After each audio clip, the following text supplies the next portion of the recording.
Today we have the rare political video where we all get to be in agreement. Speaker of the House, Mike Johnson, at a press conference today. I know we were talking about out of touch yesterday, but man, we're one-upping ourselves here. At his press conference, he's speaking about the congressional salary. And if you don't know, because I don't pay that close of attention, but now I know, congressional salary, $174,000 starting, at least. You can make more than that if you're in the upper levels of this. And it's been frozen since 2009 at $174,000. And just for reference, $174,000 in 2009 after inflation, if you just use an inflation calculator, is like upper 270s nowadays. So they had it real good back in 2009, making 174. They still have it great making 174 right now. His comment was,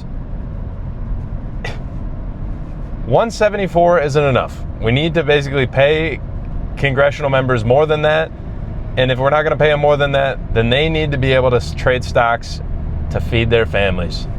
And doesn't everybody just pull out the violin and start playing sad fucking music all at once when the members of Congress, who are some of the wealthiest people in the world in this country, but by proxy, if you're wealthy here, you're wealthy everywhere, they are top 10%, even at 174, top 10% easily in the whole country as far as income goes. Not to mention benefits, retirement, all these things, the amount of time they work. We'll get into that later. And he's just saying it's just not enough. Not enough. We need to pay them even more. And his argument is you won't get the good talent if you don't pay them enough, or if you don't let them trade stocks. And by trade stocks, he means legally insider trade, as they sit on committees and then buy a bunch of stock in a company that the government's about to give a contract to. Shout out Nancy Pelosi. And this isn't a Republican-Democrat thing at all. That's why I was like, hey, man, look at this. Something we can all agree on. We should, the more and more I pay attention, the more I hate our politicians. Like I said, out of touch, but also just despise the regular American. And it's honestly infuriating because in theory, the system is supposed to be they work for you and me, the people. Instead, they do everything to manipulate everything else in their favor at the expense of everyday Americans. That's what really happens. And that's not enough. 174K, not enough. Not to mention that they use, I'm sure, I don't know exactly how it works, but I'm sure they're using their campaign funds to pay for their hotel stays and their travel and their food and all these other things. Not to mention all that. But upper what are they, 90-something percentile, not good enough. 95th percentile is not good enough for our politicians. And why would we want anything but the best for our politicians who don't do a damn thing to help the regular people of this country and only benefit themselves and their best friends up at the tip top with all the money? We talk about finances on this channel all the time. I love talking about it. If you pay attention, and after a quick Google to refresh my memory, because I don't know singles as much, but household income's around $85,000 in this country. Median. Not average, sorry, median. And singles around $55,000. Median. I think average income for a single person, not median, is around 70. But if you use median just to get rough numbers, they're making over double the household as an individual and well over triple what the median, God, I keep mixing up, sorry, the median individual in this country makes. Not enough. Not enough. Out of curiosity, I look into it, I'm like, how much are these people working? Roughly 160 days a year. If you work a 9-to-5 regular job with some weeks off for vacation, you're working 240 days a year with weekends and holidays and vacation, somewhere in there. If you work any of these regular blue-collar jobs, you ain't getting that much time off. You're working more than that. And then their argument is, well, the politicians work a lot of hours. 60, 70-hour weeks. Bro, give me a fucking break. Everybody and their mom's working 60 or 70 hours. We just got our overtime cut off because there's no money left, apparently.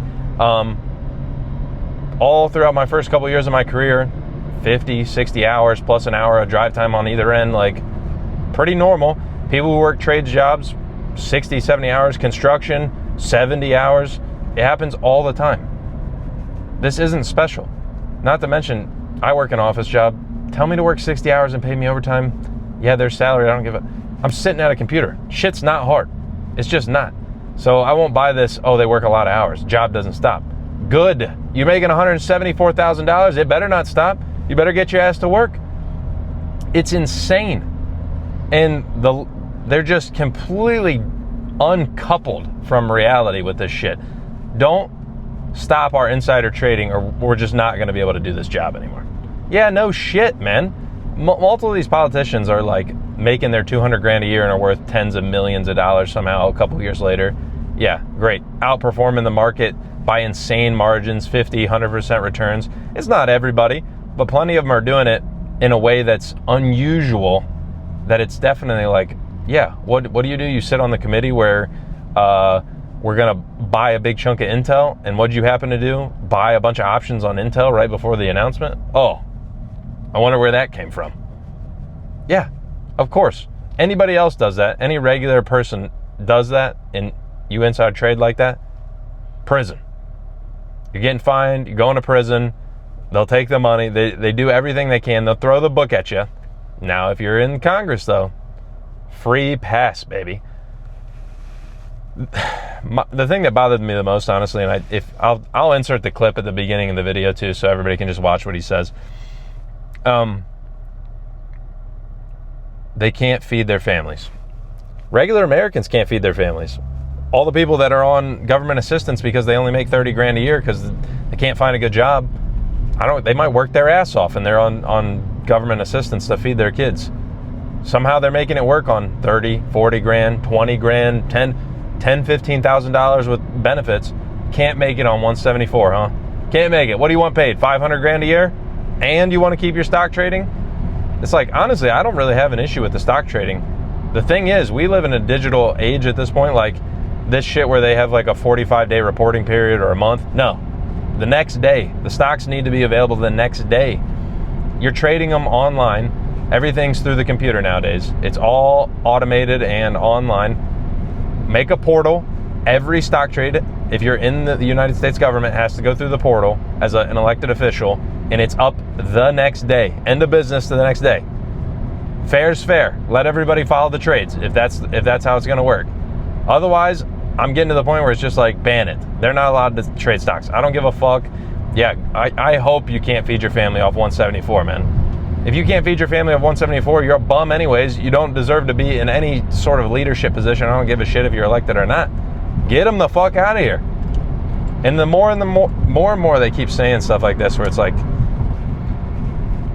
the politicians have it so hard. Oh, we do this. It's like, dude, it's supposed to be hard.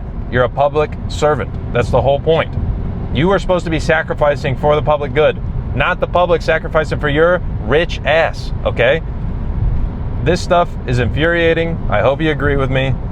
It's hot as hell in this car right now, and I'm going to end this video because I'm going to roll the windows down. No AC in the whip.